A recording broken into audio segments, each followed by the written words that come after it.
দর্শক, রাজধানীতে ব্যাটারি চালিত রিকশা চলাচলের অবস্থার খবর জানতে আমরা চলে যাচ্ছি ধানমন্ডি এলাকায়, যেখানে এই মুহূর্তে রয়েছেন সহকর্মী সৈকত সাদিক। সৈকত, ব্যাটারি চালিত রিকশা চলাচলের বন্ধের ব্যাপারে সড়ক পরিবহন মন্ত্রীর ঘোষণার পর আপনি রাস্তার অবস্থা কেমন দেখছেন?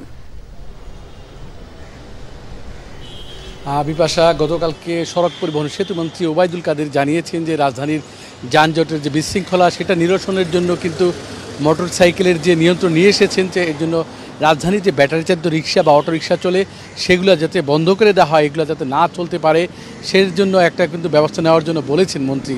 সেই অনুযায়ী কিন্তু আজকে রাজধানীতে আমরা বিভিন্ন জায়গায় ঘুরেছি এবং দেখেছি রাজধানীর যে মূল সড়কের পাশের যে এলাকাগুলোতে, যে আবাসিক এলাকাগুলোতে যেহেতু অটোরিকশা এবং ব্যাটারি চালিত রিক্সাগুলো কিন্তু নিয়মিত চলে থাকে, তো আজকে আমরা বেশ কয়েকটি জায়গায় দেখেছি, বিশেষ করে গলিগুলোর মধ্যে কিন্তু এখনও ব্যাটারি চালিত অটোরিকশাগুলো কিন্তু নিয়মিত চলাচল করছে।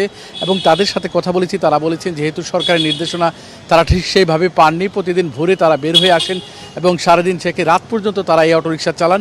আর ব্যাটারি চালিত রিক্সা দিনের চেয়ে কিন্তু সন্ধ্যার পর কিন্তু তাদের চলাচলটা বেড়ে যায়। বিশেষ করে রাজধানী ঢাকার মূল সড়কগুলোতেও কিন্তু ব্যাটারি চালিত রিক্সা তখন চলাচল করে। তবে আজকে ধানমন্ডির আবাসিক এলাকায় আমরা খোঁজ দিলাম, হয়তো দুই একটা ব্যাটারি চালিত রিক্সা দেখা যাচ্ছে। তারা এখানকার যে অন্যান্য যারা পায়ে চালিত রিক্সা চালক বা সাধারণ যাত্রী, তারা বলছেন যে রাজধানীর যে আশেপাশের যে এলাকাগুলো রয়েছে, মোহাম্মদপুর, বেরিবাদ বা মিরপুর বা বিভিন্ন এলাকা, মুগদাসহ, সেই দিকে কিন্তু ব্যাটারি চালিত রিক্সা একটু বেশি চলাচল করে।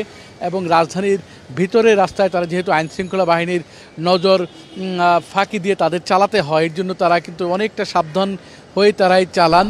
এবং ব্যাটারি চালিত রিক্সা যারা চালান তারা বলছে সরকারের এই সিদ্ধান্তটা কিন্তু ঠিক হবে না, এটা করলে কিন্তু তাদের আয় বা রুটি রোজগারের একটা ঝামেলা হবে। এবং যাত্রীরাও বলছে যে তারা কিছুটা কম বা সাশ্রয়ী বাহন হিসেবে কিন্তু সেটাই চলে থাকে, যেহেতু রিক্সা ভাড়া একটু বেশি, যেহেতু গরমের ওয়েদার, বৃষ্টি বা নানা করে রিক্সা ভাড়া বেড়ে থাকে। সব মিলিয়ে বিপাশাই হচ্ছে রাজধানীর ব্যাটারি চালিত রিক্সার যানবাহনের সর্বশেষ পরিস্থিতি চলাচলের। জি সৈকত, আপনাকে ধন্যবাদ।